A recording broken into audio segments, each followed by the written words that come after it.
I saw members of my community participate in what I considered to be some pretty awful expressions of freedom of speech. This guy's garage. Like and subscribe. Thank you, Madam Chair. And this is the first time I'm speaking at this committee, so I'm happy to be here. And it's already proving to be a very interesting place, and it's good to see my friend Peter again. We had some good times at SECU, and this clearly is very much in the same vein. Look, I think, as Mr. Julian said, Mr. Champoux' motion, I think, is something that we all kind of think carefully about freedom of speech and how do we ensure that we maintain that privilege in this country.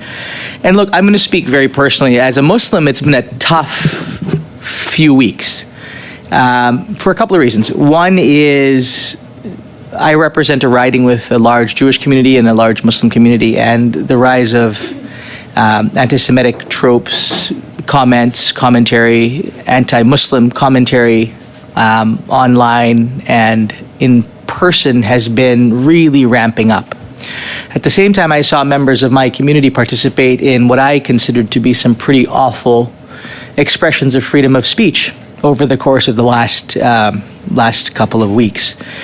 And so when we think about the context of freedom of speech and how hate speech, as Mr. Julian has rightly raised, factors into this, I really do ask the question, and I wonder if we were to think about this differently over the course of the next time, to have a real conversation about what does freedom of speech really mean in this country? What does this idea of hate speech mean? How do we situate ourselves in a place where people have the right to speak freely, but also to understand that there are implications to those comments when those comments are untrue or hateful or designed to cause harm to others?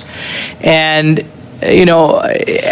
I ordinarily would say, yes, absolutely. Look, let's have a conversation about how we preserve this. But what it looks like today and what we are preserving, I think, is certainly worthy of a conversation, and how we ensure that there are guardrails around the consequences of what we say. So I would have a hard time supporting the motion as it stands today, but I do think that over the course of the next, however much time, if we can find a way to move this into a conversation that allows us to remember and to confirm the Canadians' rights to freedom of speech, but also their right to live in safety and freedom without having to worry about the consequences of the freedom of speech of others to their own personal safety.